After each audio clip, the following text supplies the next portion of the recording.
Hello everyone, this is Chelsea from the Story After LMM Control. In this video, I am going to share to you about the personal experience within the uh, this conference called LMM, a Consumer Protection Challenge, which is hosted by the College of New Jersey and led by Professor William Kipp.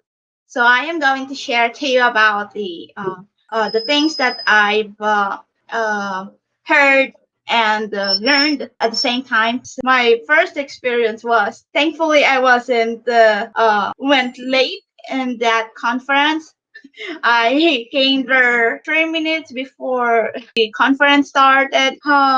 It was overwhelming on my part because within my 24 years of experience and existence, I mean, it was the best time for me to learn more about the industry's inner flaws through legal aspects and then ethical aspects and other sorts of aspects that cover the whole part of it. So it's at that time I felt like I was truly excited about learning new stuff, and then I kept on commenting and asking some questions. Thankfully, that everyone in the panelists had interest to understand each and everyone's comments and concerns within that the industry. So on my part also, I shared about how we Filipinos as a whole, when it comes to involvement with the MLM, in the nature of our culture, uh, we bind ourselves like family. And although they are friends, we consider them as family. Pitching an LMM business here in the Philippines, they describe the dream and the aspect of family. Most group of people who are uh, targeted by this industry is the OFW, or also called overseas Filipino workers or immigrants. The reason why they get involved with this is because they believed in the dream that if they join into something that will financially help them, will create financial help for the family. All things that a person or everyone does is for the family. Regarding to the conference, um, most of the topics that were being discussed were all about legalities within the FTC, and then the things regarding the structure of LMM, and then the case studies, as well as the probability of how many people will fail or will succeed within this kind of industry. In reality, most of us never thought about over franchising. It's like um, if you want to build a business within your neighborhood, and then you're pitching your franchise to your neighbor, it will be like the revenue will be divided into many portions. Instead, it will be on only on you. It will be on everyone around you. It will be divided like slicing pizzas or slicing pies until everyone could not survive, and the business won't survive after the over franchising of business.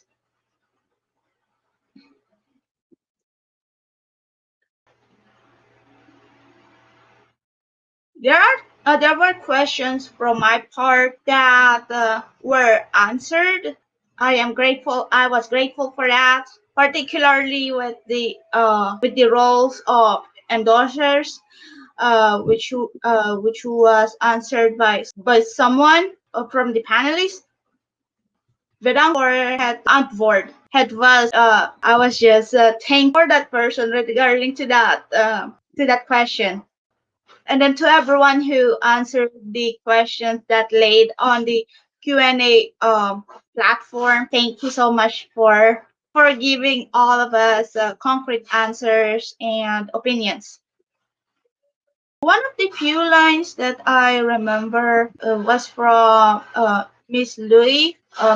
The last part of it was that easy to get in, but harder to get out.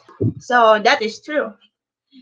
If you get in the business like LMM, your journey will continue into a landslide because everything will be uncertain at first, from the time that you started until the time that you want to quit. Within my personal experience, I experienced the most drastic part of being there. I started posting. I started add friends. I started to invite friends to come over to my Facebook friends, and then I I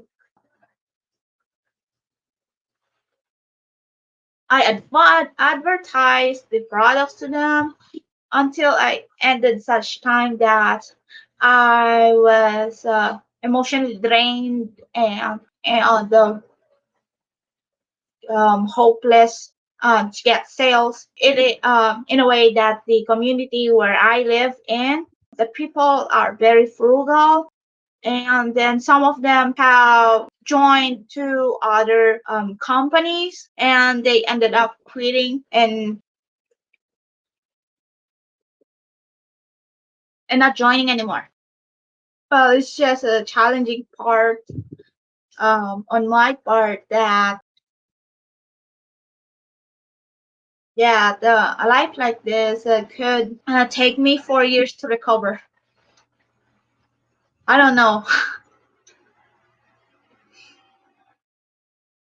So some of the Dutch friends who advised me not to join too, um, while I was in, well,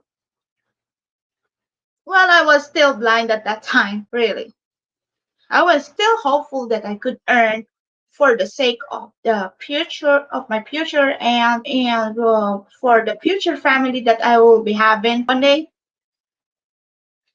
But at the end, I regretted so much about being involved with it. That led me to have an on and off depression ever since November until now. I got isolated from the church community in a way that I felt ashamed that I didn't earn anything, or I didn't succeed within the venture that I was in. So it was a hard lesson for me. Yes. Back to the conference. As more and more opinions were coming out from the panelists, people were being practical and wise enough to understand the consequences, the effects, and the aftermath of involvement within the industry. So that experience was a wonderful start, not only for the former distributors to get along with life and to start an advocacy which support the anti-LMM community, but it is also to shape the perspective and mindset of the people who will be joining in the future or who will be continuing to refuse from the offers that this business is placing upon the table, both the shelf and over the counter, include yeah. So within the story like this, I am thankful for those people who supported me to get out from the system, and for those who supported me when it comes to the advocacy that I am working on. So, in order for me to lessen the impact of depression due to the loss of finances within the from the MLM, I write poems about the anti-LMM concept. Before I am getting into the ending part of the conference, I would love to say thanks to the fewest people that I loved and adore. Thanks so much for understanding how I feel and how I handle with the situation like this. And then to all the people who I've been trusted to, I just want to say thanks also to the few of the Dutch friends that I've known of. Bedankt voor jouw advies voor mij. Omdat jullie een positieve advies dat ik zou op een kans van LMM nemen niet. En dan jullie geven mij inspiratie om mijn leven te leven. About the ending part of the conference, I was so excited and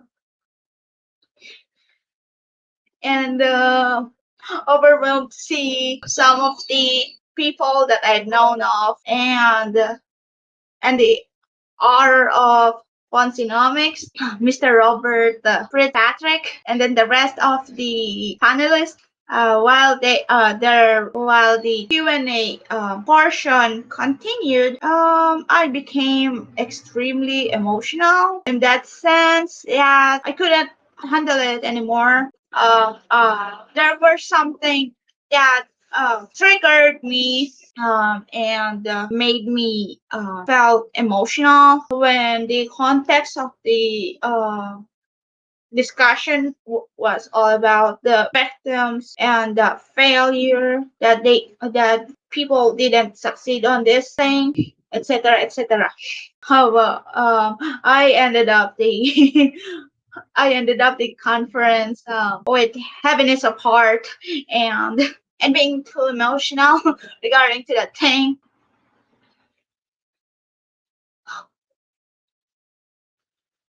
I kept on crying and crying and crying until few people sent me messages, and I am thankful for those people who cared to a person like me. To be honest, I am just a mouse in the society where I live in, because I am a person who was forced to join an LMM business out of choice and out of chances to have a stable job. But my passion for writing is not dying. Thank you so much for the time that you spent on uh, educating us and sharing out your thoughts that will contribute help for those um, who were victimized by this thing. And I am hoping that this video will contribute not only the emotional part of myself, but also the ethical part that I have. To conclude everything that I've said, to me it is an ethical challenge to get out of the pressing part after my voluntary exit from the industry, because I have lost some friends. I've lost money and felt guilty that I never had the opportunity to live a comfortable life for within my family. So at this part, thank you so much for watching this video, and I hope that you will learn more about the deeper flaws of LMM. Thank you so much for the support, and I'll see you next time. Bye.